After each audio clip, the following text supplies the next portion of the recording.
Hello, my name is Geraldine O'Neill, and this presentation is about work integrated learning, but in particular around clarifying expectations, particularly through the learning agreements and conversations. It's work in action as it's part of a UCD initiative on work integrated learning. And I'm building on the work of my colleagues and my students as partners in presenting this work. So, what do we want to achieve in this short presentation?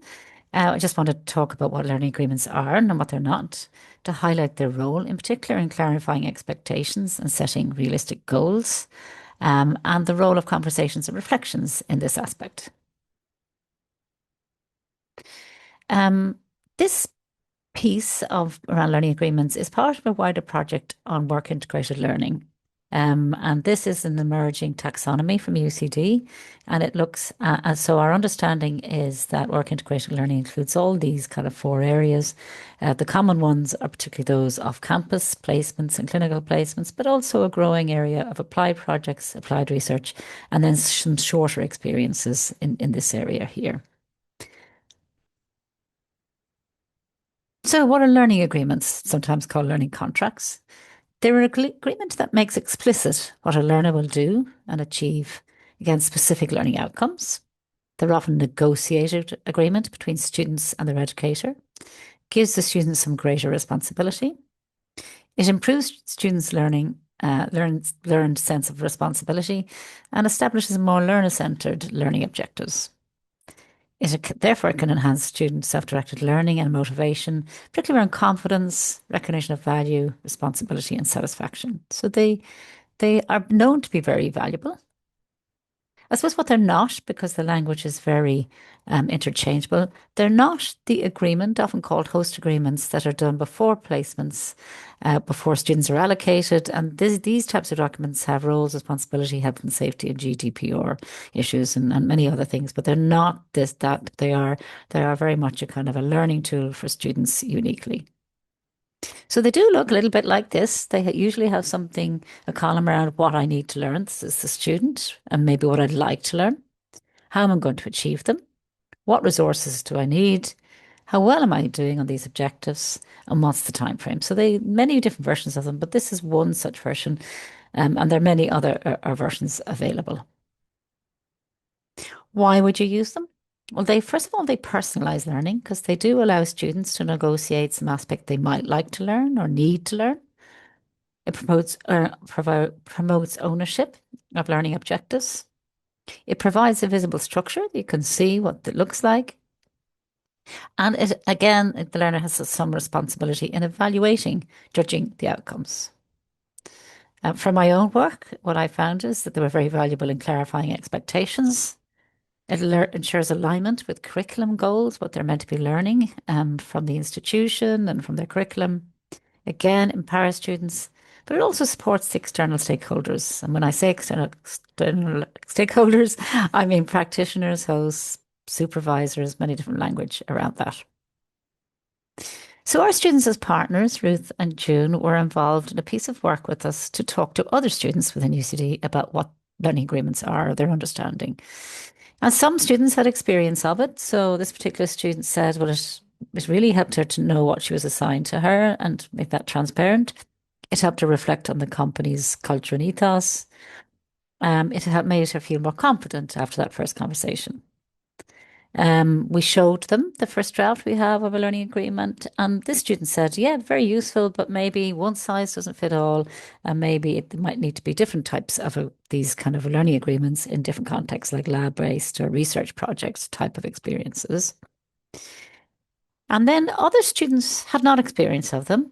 And this student gave a scenario of, the supervisor saying to them, well, you should have come to us if you didn't know what you wanted to do. And the student felt, well, there was a power dynamic there and that made it difficult. And they felt the supervisor should have made the initiative. So this is a context where maybe a learning agreement would have really helped. Another student said without clear guidelines and expectations, they didn't know if the learning skills were up to the standard or were valid. There wasn't an opportunity to have a look at this personalized, unique experience, but they felt even if they had, they wouldn't have known who to ask. So these kind of show areas that maybe a learning agreement would have been very helpful. This is one that is used in Trinity College in occupational therapy. And here you can see there's a learning outcome that might be around time management, more specifically what it might mean for an individual student, how are they going to do it. This one in particular links with professional competencies and some sort of a timeline. So that's one example of one filled in and in a particular context. They are value used in in association with conversations.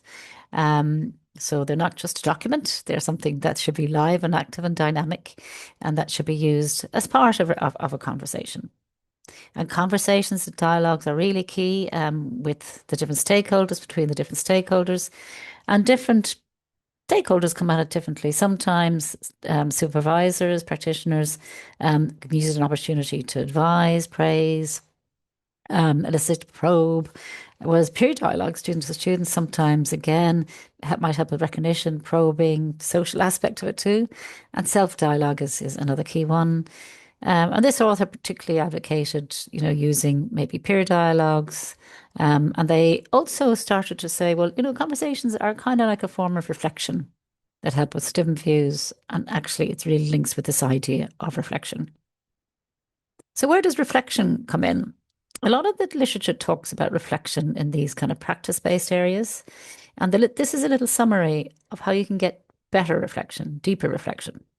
First of all, encourage the student to think of it from a practical point of view, a challenge or something that has been important to them.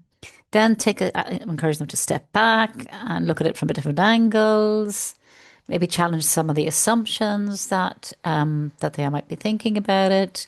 Encouraging them to look at it from different perspectives. Asking questions, and then this often leads to a changed view on the issue. So this kind of summarizes how to deepen reflections. Some of the key literature from different disciplines is here if you want to have a look at it in more detail.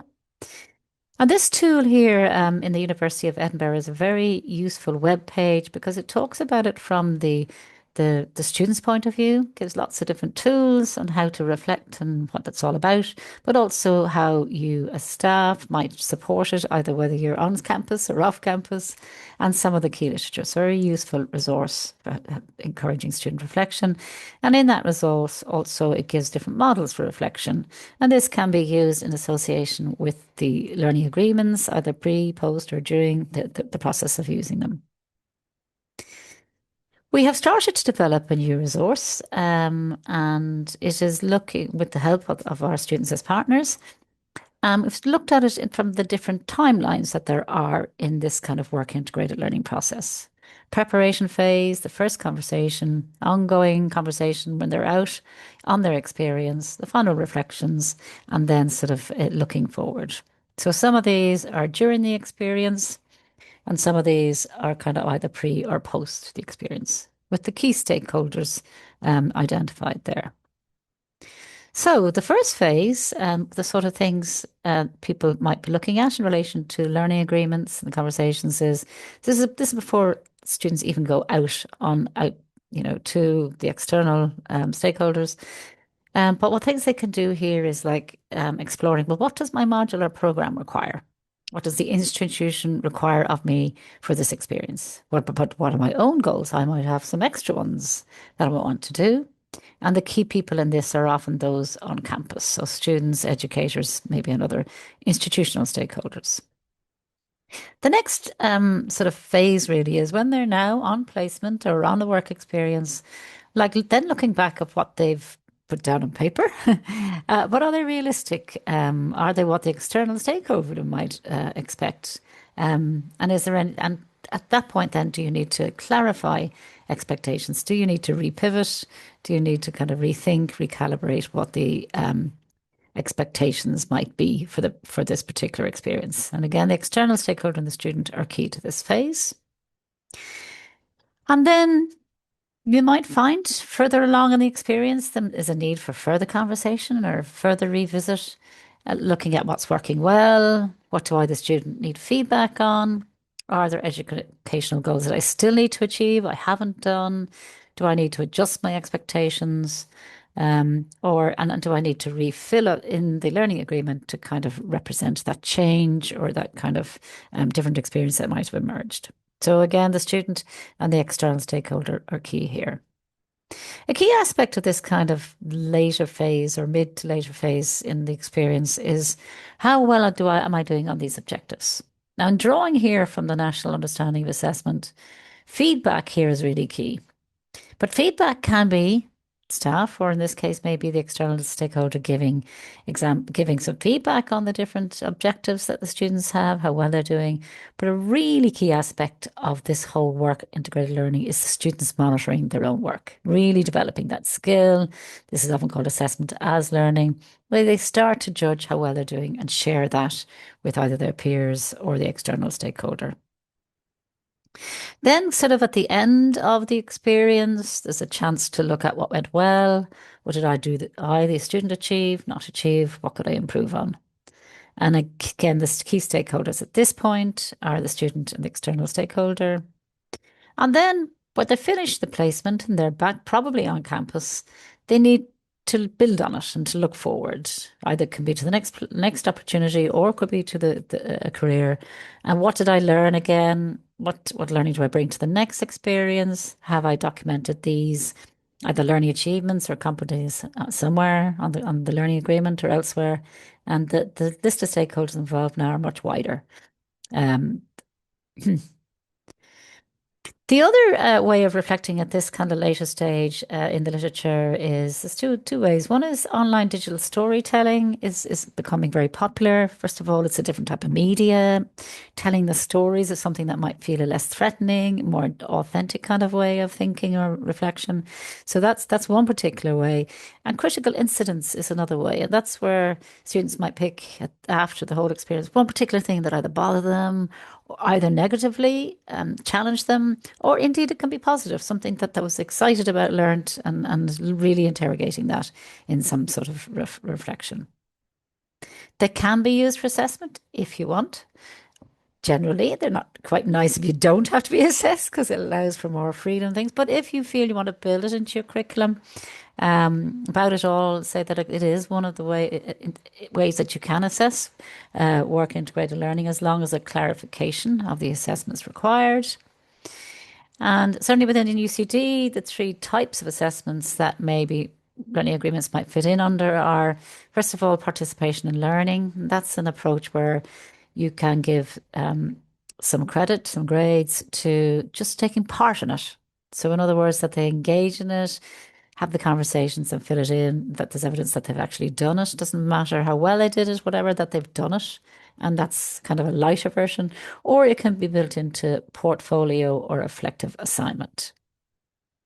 If you are grading these, they are probably better in this space, either not graded, ungraded, or pass, fail, competent, not yet competent types of grading. Because again, you're trying to encourage the students to reflect, to acknowledge areas they're not good on. So these types of grading are better, I think, in this space.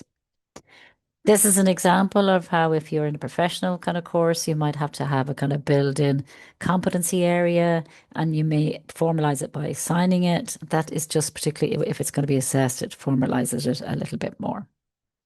So, in summary, the combination of these conversations, the learning agreements, and the reflections helps to clarify expectations, helps to personalize the learning for the student, it promotes ownership of learning. It makes a visible kind of structure to the process. It can be seen, it can be documented. And again, it supports the students to self-evaluate, to judge their own work, how well they're doing. So some really key things that it can do. So it does help with clarifying expectations, but it actually does some other things as well. And for the record, there are some of the references I've pulled on in this presentation.